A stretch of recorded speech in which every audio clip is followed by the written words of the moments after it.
आपण जाणार आहोत आज मराठी गावगाड आणि परंपरा जपणाऱ्या सुतार या मराठी वारसाच भेटण्यास. तर त्यांचे पत्र आणि जुन्या आठवणी पाहून त्यांना काय वाटते पाहूया. चला.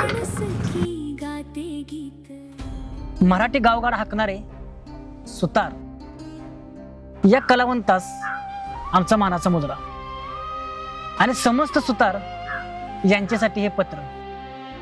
आणि हे पत्र आम्ही घेऊन आलोय संपत निवृत्ती सुतार राहणार काशीळ यांच्यासाठी. पत्र वाचून दाखवतो. दाखवा. भल्या पाट कामाला हात घालणारी ही आता तुमची शेवटची पिढी. शेवटची वेळ. बरोबर आहे. धोतार बंडी डोक्यावर टोपी घालून हातात रांदा करवत पटाशी आणि हातोडा घेऊन कामाला लागणारी आता ही तुमची शेवटची पिढी. बरोबर, अगदी बरोबर. अहो या पत्ताशीनं मापपट्टीनं कितवार तुम्हाला कापलं लागलं, किती वेळा तर तुम्ही रक्तबंबाळ झाला. आता त्याच्या खुणा पण तुमच्या अंगावर असतील. आहेत की. बरोबर. अहो झाडातच देव आणि माणसाच्या गोष्टी पण लपलेल्या असतात हे तुम्हीच आम्हाला दाखवलं. तुम्ही रांदा फिरवता करवत पटाशी मारता तेव्हा लाकडातनं नवा आकार बाहेर पडतो. देवानं बनलेलं बैल आणि सुतारानं बनवलेली साठी म्हणजे फरलांगाचा प्रवास कमी वेळेत साधणारी बैलगाडी बनवून नाती आणि गाव प्रवासातून तुम्ही माणसं जवळ केली. आज मशीनच्या काळात काम झपाट्यानं होते आणि पत्ताशी रंदा गिरमीट गुन्ह्या कोपऱ्यात बसून मुक बसल्यात. आहेत का आता जुन्यात आहेत की तशा साहित्य घरात पडले आहेत की. बाजार वस्तून भरलं पण तुमच्या कलेची त्याला सर नाही बघा. तुम्ही नुसतं लाकूड घडवत नव्हता तर लोकांचा संसार घडवत होता.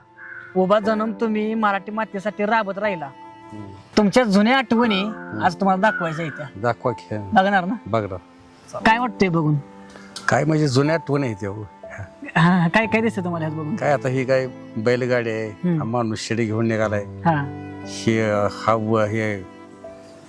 वडलासारखे माणूस हा आणि हे मुलं आहे ती त्यांची. हा, हा मुलगा आहे. हा कुरी आहे. हा इथं नांगर आहे. हा फरांदे आहे इथं. हा इथं कुत्रा आहे. हा शिकट्टा आहे. तुळशी कट्टा आहे इथं. हा आणि हे बघून कसं वाटतंय तुम्हाला? तुमच्या जुन्या आठवणी जागृत झाल्यासारखं वाटतंय? नाही जुन्या आठवणी. आता इथं करवत हातोडा आहे. हा काय जुन्या आठवणीतलाच विषय आहे. है ना. अशा वस्तू घरात म्हणजे ह्या पारंपरिक आपल्या मराठी संस्कृतीच्या शिवाजी महाराजांचा किल्ला असलेली ह्या गोष्टी आहेत बरोबर.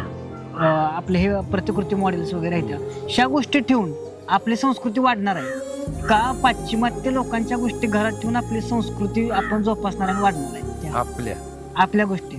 आता एक अजून दुसरा प्रश्न. आपली मराठी संस्कृती आपली परंपरा आपले संस्कार ही आपण स्वतः बुडवलंय का बाहेरच्या लोकांनी बुडवले? आपणच बुडवली म्हणायला लागली. आपणच बुडवले. मराठी संस्कार टिकण्यासाठी काय केलं पाहिजे? मराठी तर हा मेन विषय आहे. हा महत्वाचं सगळ्यात की मराठी बोललं पाहिजे. बरोबर. तर आपली संस्कृती पुढे चालू राहील. बरोबर. बरोबर. हा सत्कार समस्त महाराष्ट्र राज्यामधील सुतार लोक कलावंत यांचा समजावा.